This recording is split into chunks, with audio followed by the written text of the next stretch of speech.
Hello friends, welcome back to my channel. তোমরা সবাই কেমন আছো? আশা করছি সবাই ভালো আছো।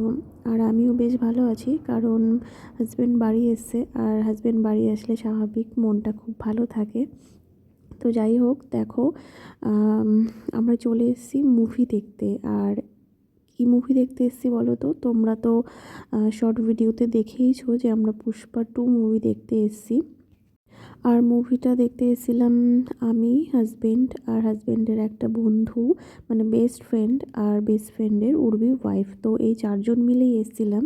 আর এখানে দেখো, দিদিভাই আমাকে একটু ভিডিও করে দিচ্ছিল, যেহেতু দিদিভাই জানে যে আমি ভিডিও করি, তো বলছিল যে আমি তোমাদের একটু ভিডিও করে দিচ্ছি। তো যাই হোক, আমরা সবাই মিলে এসেছিলাম। আর বইটা দেখার জন্য আমি তো খুব এক্সাইটেড ছিলাম যে মুভিটা কেমন হবে না হবে।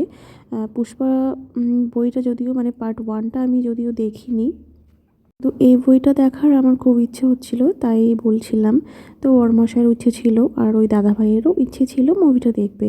আর এই যে এখানে দেখো, আমরা একটু ফটো ভিডিও করছিলাম, তখন শো আর কি চলছিল না। তো যাই হোক, এখানে দিদিভাই আমি বসেছিলাম, বর একটু ভিডিও করে দিচ্ছিল। আর সিনেমা হলটা খুব সুন্দর। এখানে আমি আগেও এসেছিলাম একবার মুভি দেখতে বরের সঙ্গে। তো তোমাদের ভিডিওটা কেমন লাগলো জানিও। আর আমি খুব ভিডিও দিতে পারি না, মানে ডেলি ব্লগ যেটা বলে সেটা আমি পারি না দিতে। তো কিছু করার নেই, এইভাবে একটু মানিয়ে নিও। এই যে দেখছো সিনেমা হলটা, এটা হচ্ছে মানে কাউন্টার আর কি, রিসেপশন যেটা। আর এই যে হচ্ছে সাইনবোর্ড টানিয়ে রেখেছে পুষ্পা মুভি। তো এখানে আরও অনেক মুভি চলছিল, তবে পুষ্পা 2, মানে পুষ্পা 2 মুভিটা, এটা কিন্তু মানে একদম ব্লকবাস্টার মুভি যাকে বলে। আর এই মুভিটা দেখার পরে সাউথ মুভির প্রতি আমার খুবই ঝোঁক বেড়ে গেল, খুব সুন্দর ছিল।